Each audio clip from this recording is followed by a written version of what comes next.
আমি জানি না, মানে মোহনবাগান সাপোর্টাররা এই সিগনেচারটা হওয়ার পর, বিশেষ করে যখন ব্রেকিং হয়ে এলো এবং তারপর যখন মোহনবাগানের তরফ থেকে as soon as possible announce করে দেওয়া হলো, কতজন মোহনবাগান সমর্থক এটাকে পজিটিভলি নিয়েছে, কতজন মোহনবাগান সমর্থক এটাকে পজিটিভলি নেয়নি, আমি সিরিয়াসলি জানি না। আমার ভিউ কি রয়েছে এই সিগনেচারটা নিয়ে ইন ডিটেলসে অবশ্যই কথা বলবো, এবং তার পাশাপাশি আরও কয়েকজন প্লেয়ারকে নিয়ে ডেফিনেটলি কথা রয়েছে, এবং মোহনবাগান কোচ হিসাবে ফাইনাল যে ইনপুট এসে হাজির হয়েছে সেটা নিয়ে তো ডেফিনেটলি ভাই কথা বলতে হবে, এবং কেন তার রিজনটা অবশ্যই ভিডিওর মধ্যেই রয়েছে। প্রথম কথা বলবো প্রমবীর সিংকে নিয়ে। প্রমবীর সিং আজকে সকালেই নিজের যে সোশ্যাল মিডিয়া হ্যান্ডেল রয়েছে সেখানে পোস্ট করে জানিয়ে দেয় কি he is leaving Punjab FC after 7 years. ও ইউথ সিস্টেম থেকে ছিল এবং ওর যতটুকু উত্থান সেটা অবশ্যই পাঞ্জাব এফসির হাত ধরে বা তার আগে পাঞ্জাবের একাডেমি বা মিনার্ভার একাডেমি থেকে। এবং তারপর থেকে দেখা একটা জল্পনা শুরু হয়ে যায় যে ফাইনালি প্রমবীর কোথায় সই করছে। কারণ এটা তো ঠিক কথা যে মোহনবাগান দীর্ঘদিন প্রমবীরের জন্য ওয়েট করেছে, মোহনবাগানের ভালো অফার রিচ করেছে, তার পাশাপাশি আরও বিভিন্ন ক্লাবের অফার রিচ করেছে।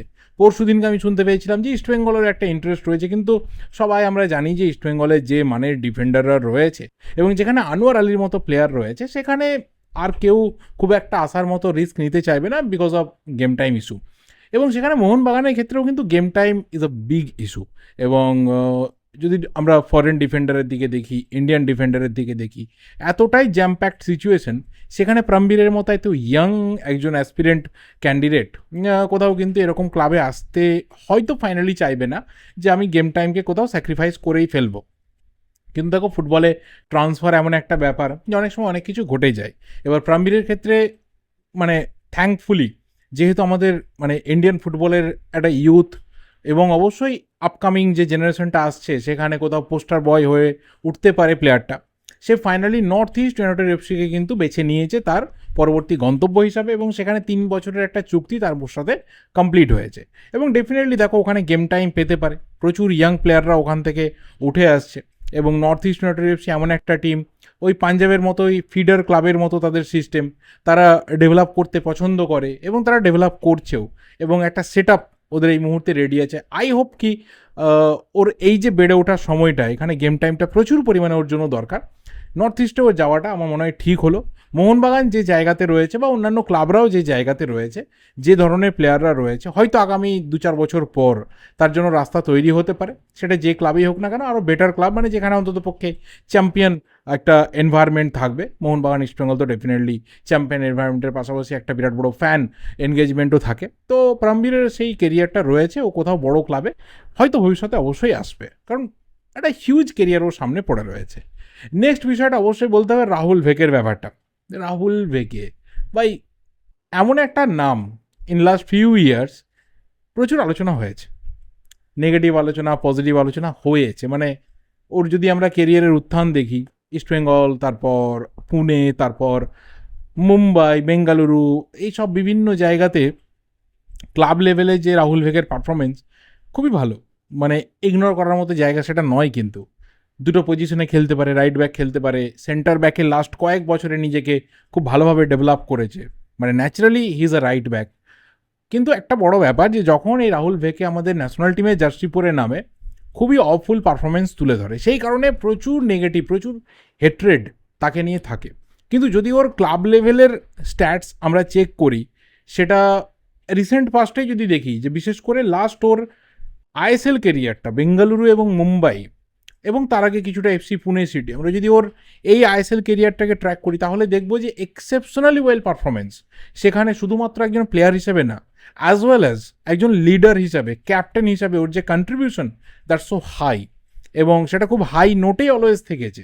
এবং দেখো অলরেডি যখন বেঙ্গালুরুতেও সাইন করেছে, যেখানে মানে করেছিল আর কি, যেখানে সুনীল ছেত্রী রয়েছে, যেখানে গুরপ্রীত রয়েছে, তারপরেও কিন্তু বহু ম্যাচে ওর হাতে ক্যাপ্টেন আর্মব্যান্ড দেখা গেছে, এবং প্রায় অঘোষিত ক্যাপ্টেনের মতো টিমে ওর কিন্তু একটা জায়গা ছিল, মানে জলওয়া বলে না, সেই জলওয়াটা কিন্তু রাহুল ভেগের মধ্যে রয়েছে। অ্যান্ড ডেফিনেটলি বহু কোচই রয়েছেন যে রাহুল ভেগের ওপর ভরসা করে, এবং সেই রাহুল ভেগেকে মোহনবাগান 1 বছরের চুক্তিতে সই করিয়েছে। 35-36 বছর বয়স, ইটস আ ফ্যাক্টর, এটা সিরিয়াসলি একটা বড় ফ্যাক্টর আমাদের ইন্ডিয়ান ফুটবলের ডিফেন্সের ক্ষেত্রে। কিন্তু এটা মাথায় রাখা দরকার যে মোহনবাগানে যে প্লেয়াররা রয়েছে, যে এজ গ্রুপের প্লেয়াররা রয়েছে, সেখানে দাঁড়িয়ে আপাত দৃষ্টিতে মনে হতে পারে যে রাহুল ভেকে হয়তো একজন ব্যাকআপ সিগনেচার, রাইট ব্যাক খেলবে, সেন্টার ব্যাকে খেলবে, এরকম একটা ভার্সেটাইল ডিফেন্ডার মোহনবাগানের দরকার ছিল। এবং আমি গত কয়েকটা ভিডিওতে বারবার এটা আলোচনা করেছি, মোহনবাগান কিন্তু ডিফেন্সকে আবারও কিছুটা শক্তপোক্ত করার জায়গাতে নামছে, ডিফেন্স নিয়ে প্রচুর ভাবনা চিন্তা চলছে, অনেক নাম ঘোরাফেরা করছে, কিন্তু রাহুল ভেকে এই সিগনেচারটা মানে আমি কি বলবো, একটা আপাতত শো সিগনেচার হিসাবে আমরা ধরি। কারণ কখনোই তাকে আমি অন্তত পক্ষে পার্সোনালি আজকের দিনে দাঁড়িয়ে মোহনবাগানের যে টিম রয়েছে সেখানে ফার্স্ট চয়েস না তো সেন্টার ব্যাক না তো রাইট ব্যাক হিসাবে ধরছি।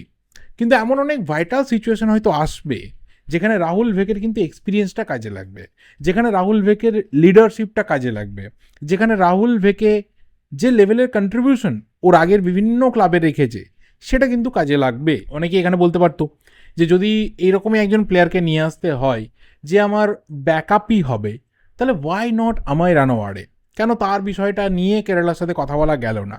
ইয়াং, আরও বেটার, আরও ফিজিক্যাল ফিট রয়েছে, ইভেন আরও অনেক ইয়াং প্লেয়াররা রয়েছে। যদি কোথাও এক বছর পর দুটো রাইট ব্যাকই বেরিয়ে যাচ্ছে এবং সেখানে একদম উত্তরসূরি একজন কাউকে বেছে নিতে হয়, তাহলে কেন আগে থেকে সেই সিস্টেমে ঢোকানো হলো না? অনেকে অনেক রকম প্রশ্ন করতে পারে।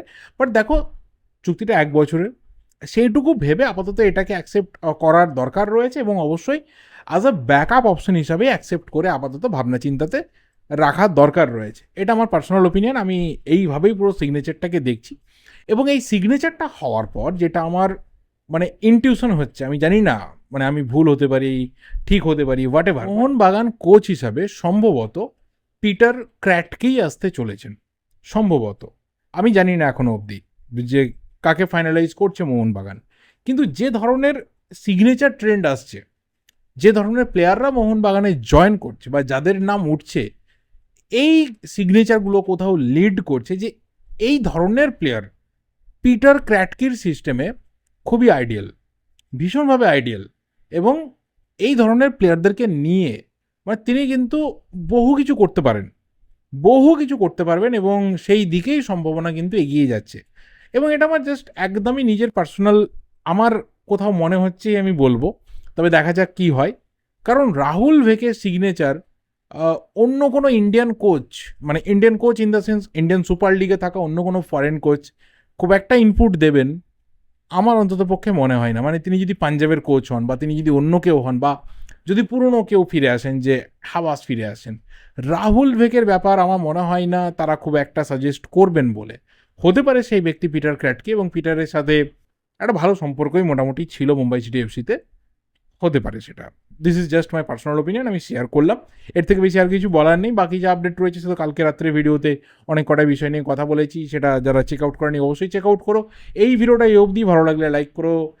অবশ্যই তোমাদের ওপিনিয়ন ম্যাটার করছে রাহুল ভেকের ব্যাপারটা নিয়ে পার্টিকুলার, কমেন্ট করে জানাতে থাকো। ভিডিওটা এই অবধি, দেখা হবে পরের ভিডিওতে। টিল দেন, চ্যানেলে নতুন হলে অবশ্যই চ্যানেলটা সাবস্ক্রাইব করে বেল নোটিফিকেশন আইকনটা ক্লিক করে যাও। Thank you and good by.